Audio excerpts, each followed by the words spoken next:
ഇനി കാണപ്പോവത് നിജം. ഫാൻ തിയറികൾക്കും ഊഹാപോഹങ്ങൾക്കും വിട.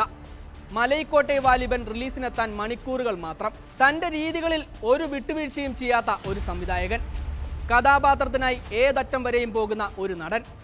ഈ ഡെഡ്ലി കോംബോ ഒന്നിക്കുമ്പോൾ സൂപ്പർ ഹിറ്റിൽ കുറഞ്ഞതൊന്നും ആരാധകർ പ്രതീക്ഷിക്കുന്നില്ല.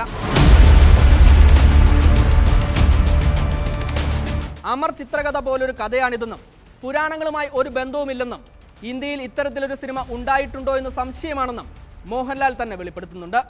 ലിജോയുടെ ഇതുവരെ മലയാളം കണ്ടിട്ടില്ലാത്ത സിനിമയാകും വാലിബനെന്നും ആരാധകർ വിലയിരുത്തുന്നു. ജനുവരി 25-ന് മലയാളത്തിൽ മോഹൻലാൽ LJP കൂട്ടുകെട്ട് പുതുചരിത്രം രചിക്കുമെന്ന പ്രതീക്ഷയിലാണ് ഓരോ സിനിമാ പ്രേമിയും. വമ്പൻ ബജറ്റിലൊരുങ്ങുന്ന ചിത്രത്തിന് ആദ്യ ദിനം റെക്കോർഡ് ബുക്കിംഗ് ആണ് നടക്കുന്നത്.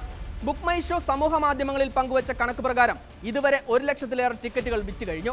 IMDbയുടെ ഈ വർഷം പ്രതീക്ഷയുയർത്തിയ ഇന്ത്യൻ ചിത്രങ്ങളുടെ പട്ടികയിൽ മലയാളത്തിൽ നിന്നും ഇടം നേടിയ ഒരേയൊരു ചിത്രവും മലൈക്കോട്ടെ വാലിബനാണ്. 20 ചിത്രങ്ങളുടെ ലിസ്റ്റിൽ 13ാം സ്ഥാനത്താണ് വാലിബൻ. ആദ്യ ആഴ്ചയിൽ തന്നെ 170-ലധികം സ്ക്രീനുകളിലാണ് വിദേശത്ത് ചിത്രം പ്രദർശിപ്പിക്കുന്നത്. ഒരു മലയാള സിനിമയ്ക്ക് ലഭിക്കുന്ന ഏറ്റവും വലിയ ഓവർസീസ് റിലീസ്. പ്രണയവും വിരഹവും ദുഃഖവും അസൂയയും സന്തോഷവും പ്രതികാരവും എല്ലാമുള്ള മലൈക്കോട്ടെ വാലിബന് പോസിറ്റീവ് റിപ്പോർട്ടുകൾ വന്നാൽ പല റെക്കോർഡുകളും തകർക്കപ്പെടുമെന്നത് ഉറപ്പ്.